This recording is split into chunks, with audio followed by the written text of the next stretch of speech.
Hello বন্ধুরা, সবাই কেমন আছো? আশা করি সবাই ভালো আছো। আর আমি রিঙ্কি বিশ্বাস, কলকাতা থেকে বলছি।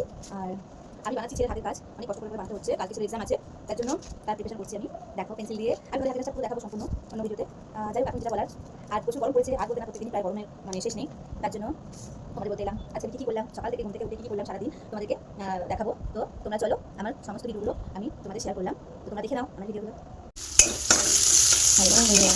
দেখো সকালে ঘুম থেকে উঠে আমি আগে রান্নাঘরে চলে এসেছি। পেঁয়াজটা ভাজছি, যেটা পাস্তা করবো। এই যে পাস্তা, ছেলের পাস্তা। আর বরের জন্য পরোটা করবো, পরোটা খাবে। আর আজকে করবো লাউয়ের পাতা বাটা। তো এটাও আর হচ্ছে ডাল করবো। তো এটা কীভাবে করবো দেখাবো তোমাদের। আর এটা করে হচ্ছে ডাল। বড় কিছু নিজের লাউ ভেজেছি, লাউ ভাজা। আর বাড়ির জন্য একটু রেখেছি। আমার রুটি কমপ্লিট। বরের জন্য টিফিনে রুটি দিলাম, লাউ ভাজা আর টক দই। বলছিলাম যে আমি লাউ শাকটা করবো কী করে। এই দেখো কড়া বসিয়ে দিয়েছি। লাউ শাকটা একটুখানি ভাপিয়ে নেবো কড়ার মধ্যে। আমি সেটা করে জল ফেলবো না, ভাপিয়ে নেবো, নুন দিয়ে ভাপিয়ে নেবো, তাহলে এটা জল দিয়ে দেবো। পাতাটা অল্প হয়ে যাবে, নুন দিয়ে ভাপিয়ে নেবো কড়ার মধ্যে। ঢাকা দেওয়া ভাত, আস্তে আঁচ করে ঢাকা দিয়ে রেখেছি।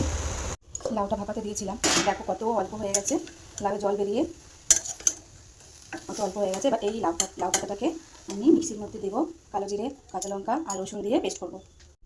মিক্সিতে দিলাম পাতাগুলো, খুব গরম, হাতে ছাকাও লেগে যাচ্ছে। তা দিলাম এই যে একটু বেশি করে রসুন দিলাম, যেহেতু এটা পেস্ট করবো। আর ছেলে এনেছে একটা কাঁচা লঙ্কা, দেখো ছোটো। আমার বড় বলছে ঝাল বেশি খাবো না, তো এইসব জিনিসের ঝাল খায় না, এটা তো কচু শাক না। তো এটা দিলাম। দেখো এটা কালো জিরে ফোড়ন দিয়ে দিচ্ছি ছোটো চামচ, 2 চামচ। সামান্য একটু নুন দেবো, দিয়ে এটাকে পেস্ট করবো। ছেলেকে আবার খেতে দিচ্ছি।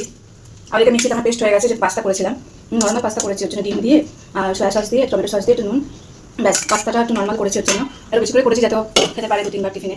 আর এই দেখো এখানে দেখো আমি পেস্ট করেই নিয়েছি অলরেডি। এটাকে আমি কড়ায় বসাবো,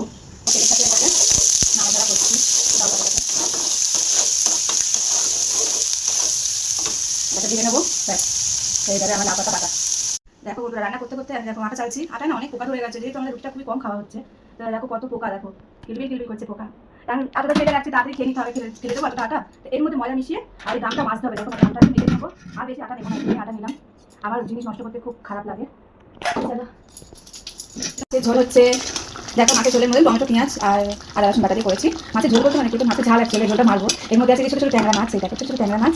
আর আমি আর ছেলে খাবো তেলাপিয়া মাছ, তো আমাদের জন্য এই যে তেলাপিয়া মাছ। আর করেছি